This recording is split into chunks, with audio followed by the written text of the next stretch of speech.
Hey guys, welcome back on my YouTube channel. तो आज हम स्ट्रेंजर्स मूवी को एक्सप्लेन करेंगे। ये मूवी 2008 में रिलीज़ हुई थी। इसे IMDb पर 10 आउट ऑफ 6.2 की रेटिंग्स मिली है। मेटाक्रिटिक्स पर 47 और रॉटन टमाटोज पर ये 48% फ्रेश है। मूवी बेस्ड है रियल लाइफ क्राइम के ऊपर, जो कि आज तक एक मिस्ट्री केस है। मूवी की कैटेगरी हॉरर थ्रिलर है। अगर आपको ऐसी मूवीज़ देखना पसंद है तो पूरी वीडियो ज़रूर देखें। तो बिना टाइम वेस्ट करते हुए चलते हैं मूवी के एक्सप्लेनेशन की तरफ।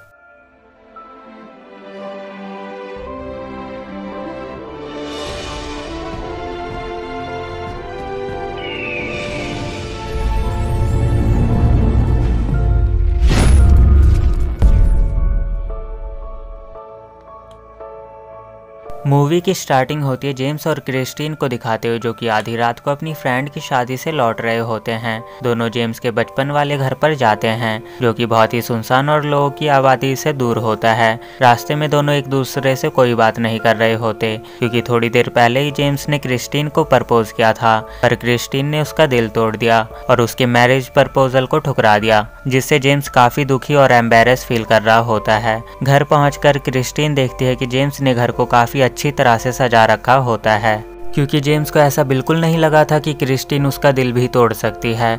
घर की सजावट देखकर यहाँ पर बहुत ही ऑकवर्ड सिचुएशन क्रिएट हो जाती है, जिससे दोनों ही शर्मिंदा हो जाते हैं। दोनों के रिलेशनशिप को काफ़ी टाइम हो गया था, इसलिए जेम्स को ना की कोई उम्मीद ही नहीं थी, लेकिन होनी को कौन टाल सकता है। फिर जेम्स अपने दोस्त माइक को कॉल करके सुबह जल्दी आने को बोलता है। माइक को जेम्स के प्रपोजल के बारे में पता होता है और उसने भी जेम्स के साथ उसके घर को सजाने में उसकी हेल्प की थी। फिर जेम्स और क्रिस्टीन बैठकर बात कर रहे होते हैं, तभी दरवाजे पर खटखटाहट की आवाज आती है। घड़ी में 4 बज रहे होते हैं, तो दोनों सोच में पड़ जाते हैं कि इस समय कौन हो सकता है। लेकिन उसके गेट पर खटखटाहट रुकती नहीं, तो जेम्स दरवाजे को खोलता है और उसके सामने एक औरत खड़ी होती है, जिसका चेहरा अंधेरे के कारण ठीक से दिखाई नहीं दे रहा होता। वो औरत उससे पूछती है क्या तुम्हारा घर पर है, जिस पर जेम्स उसे मना करके वहां से लौटा देता है। दोनों फिर वापस आकर बैठ जाते हैं, लेकिन दोनों में से कोई बात नहीं करता, जिससे सिचुएशन और भी ज़्यादा ऑकवर्ड हो जाती है। फिर जेम्स सिगरेट लेने के बहाने कार लेकर वहां से निकल जाता है। क्रिस्टीन ने जेम्स को इसीलिए मना किया था क्योंकि वो अभी शादी के लिए रेडी नहीं थी, और अंदर ही अंदर वो भी दुखी होती है जेम्स का दिल तोड़कर। वो अपना मूड ठीक करने के लिए पियानो रिकॉर्डर बजाती है। थोड़ी देर में फिर दरवाजे पर किसी के खटखटाहट की आवाज़ आती है। अकेले होने के कारण क्रिस्टीन डरने लगती है और बिना दरवाजा खोले ही पूछती है कि बाहर कौन है। बाहर से फिर उसी औरत की आवाज आती है, जो कि दोबारा तमारा के बारे में उससे पूछती है। क्रिस्टीन उसे कहती है तुम्हें पहले भी बताया यहाँ कोई तमारा नहीं रहता, जिसे सुनकर वो औरत बिना कुछ कहे ही वहाँ से चली जाती है। अकेले क्रिस्टीन को घबराहट होने लगती है और वो पर्दे के पीछे से खिड़की के बाहर देखने की कोशिश करती है, लेकिन दूर दूर तक बस अंधेरा और सन्नाटा छाया हुआ था। तभी फायर प्लेस का धुआं अंदर आने लगता है, जिससे ऐसा लगता है कि किसी ने चिमनी को बाहर से बंद कर दिया है, और तभी वहां का फायर अलार्म बजने लगता है। क्रिस्टीन फायर अलार्म को बंद करने लगती है, पर वो टूटकर नीचे गिर जाता है, और तभी दरवाजे पर तेज खटखटाहट होने लगती है। क्रिस्टीन बहुत ज़्यादा डर जाती है और जेम्स को कॉल करने की कोशिश करती है, लेकिन उसके फ़ोन में बैटरी नहीं होती। वो फ़ोन को चार्ज में लगाकर बेडरूम के फ़ोन से जेम्स को कॉल करती है और जेम्स को सारी बात बताती है। जेम्स उसे दरवाज़ा खोलने से मना करता है और क्रिस्टीन उसे घर जल्दी आने को कहती है, और तभी कॉल कट हो जाती है। फिर टेंशन के कारण क्रिस्टीन स्मोकिंग करने लगती है, और इस बात से वो पूरी तरह से अनजान होती है कि हॉलवे में खड़ा कोई शख्स उसे देख रहा होता है। तभी उसे घर के बैकयार्ड से कुछ आवाज़ें सुनाई देती है। वो घबराकर किचन से एक चाकू उठा लेती है, और वापस जब वो हॉलवे में आती है तो उसकी नज़र टूटे हुए अलार्म पर पड़ती है, जो कि फ्लोर पे गिरी हुई थी, और इस वक्त वो चेयर पर रखी हुई है, जिससे कि वो समझ जाती है कि घर में कोई घुस चुका है। तभी फिर से दरवाजे से खटखटाहट की आवाज़ सुनाई देती है। वो डर के चार्ज में लगे फ़ोन से जेम्स को कॉल करने जाती है, पर उसका फ़ोन वहाँ से गायब होता है। अब क्रिस्टीन पैनिक होने लगती है।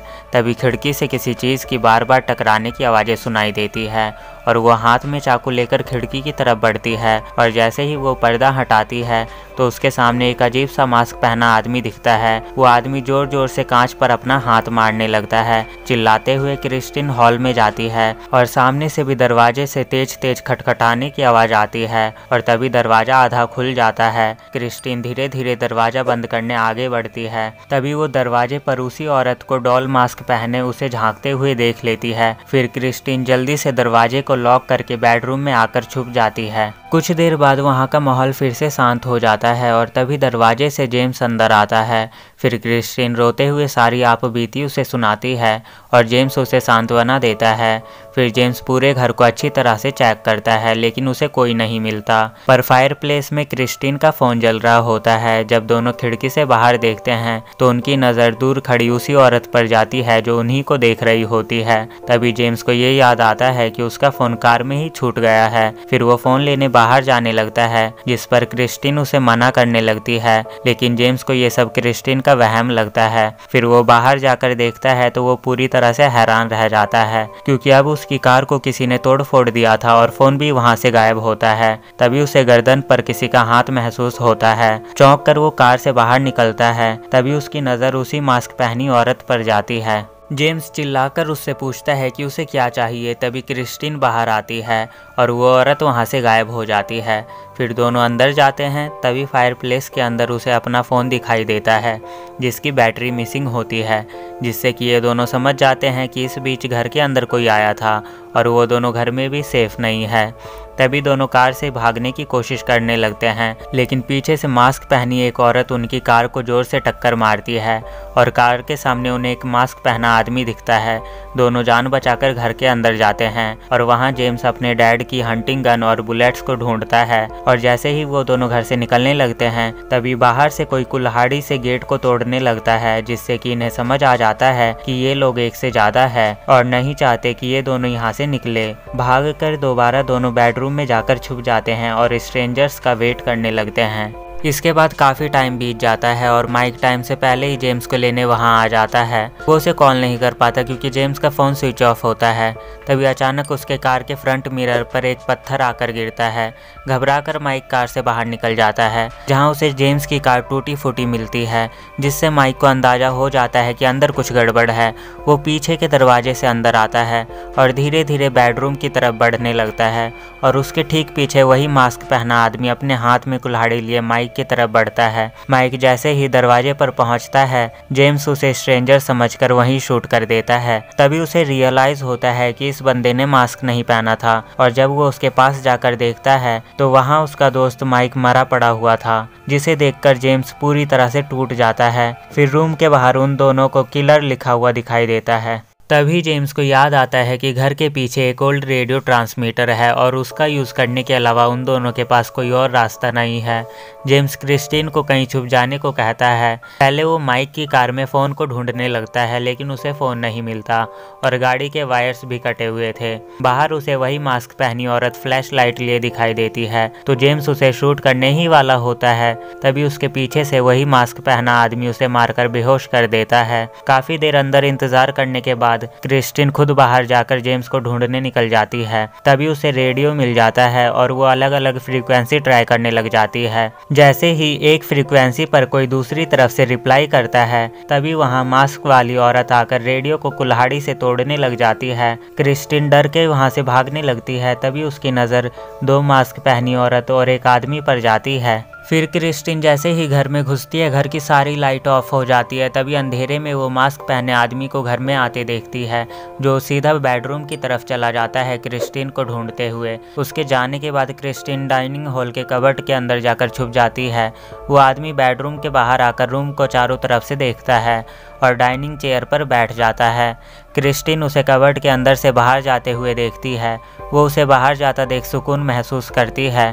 तभी मास्क पहनी एक औरत कबर्ड के सामने आकर दरवाजे पर चाकू मारने लगती है, जिससे क्रिस्टीन डर से चिल्लाने लगती है। थोड़ी देर बाद वहाँ का माहौल फिर से शांत हो जाता है। क्रिस्टीन बाहर आकर देखती है तो वो औरत वहीं खड़ी होती है। क्रिस्टीन उससे पूछती है कि आखिर वो लोग ऐसा क्यों कर रहे हैं। तभी वो मास्क वाला आदमी जेम्स को अंदर लेकर आता है। मास्क वाली औरत कहती है कि अब तुम दोनों के ऊपर जाने का टाइम आ गया है। फिर क्रिस्टीन भागकर बेडरूम की खिड़की खोलने लगती है लेकिन वो लॉक होती है।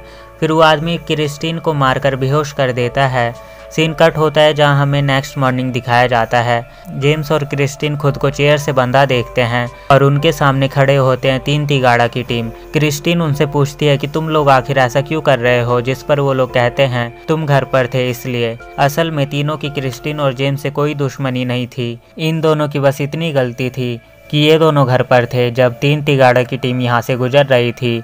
वो तीनों साइको किलर थे जिन्हें लोगों को तड़पाकर मारने में मजा आता था। फिर तीनों अपना मास्क उतार देते हैं, लेकिन एज अ ऑडियंस हमें उनका फेस नहीं दिखाया जाता। आखिरी वक्त में क्रिस्टीन और जेम्स एक दूसरे से अपने प्यार का इजहार करते हैं और फिर वो 3 तिगाड़ा की टीम पहले जेम्स और फिर क्रिस्टीन को चाकू मारकर वहां से चले जाते हैं। अब घर में बस 3 लाशें पड़ी हुई थी, माइक, जेम्स और क्रिस्टीन की। तभी घर के अंदर फ़ोन रिंग होने लगता है।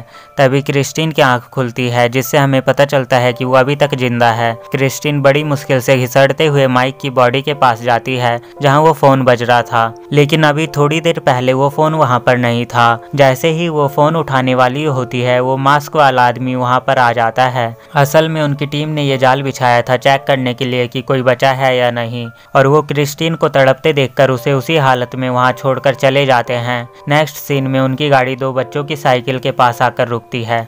बच्चों के हाथों में क्रिश्चियनिटी का पैम्पलेट होता है। वो लड़की गाड़ी से उतरकर उससे एक पैम्पलेट मांगती है। वो लड़का उससे पूछता है क्या तुमने कोई पाप किया है? तो वो लड़की कहती है हाँ थोड़े बहुत। पैम्पलेट लेकर वो वापस गाड़ी में बैठ जाती है और दूसरी औरत ये कहती है कि अगली बार ये करना और भी आसान होगा। गुजरते हुए दोनों बच्चे जेम्स के घर के अंदर जाते हैं, जहाँ वो घर की हालत देखकर क्रिस्टीन के पास जाते हैं। तभी क्रिस्टीन उस लड़के का हाथ पकड़कर चिल्ला उठती है, जिससे हमें ये पता चलता है कि वो अभी भी जिंदा है और मूवी यहीं खत्म हो जाती है। तो गाइज ये थी स्ट्रेंजर्स मूवी की एक्सप्लेनेशन। आई होप कि आपको वीडियो अच्छी लगी हो। चैनल को सपोर्ट करने के लिए वीडियो पर लाइक कमेंट कर दो और चैनल पर नए हो तो चैनल को सब्सक्राइब कर लो ताकि आने वाली हर नई वीडियो की नोटिफिकेशन आपको मिल सके। तो मिलते हैं नेक्स्ट वीडियो में।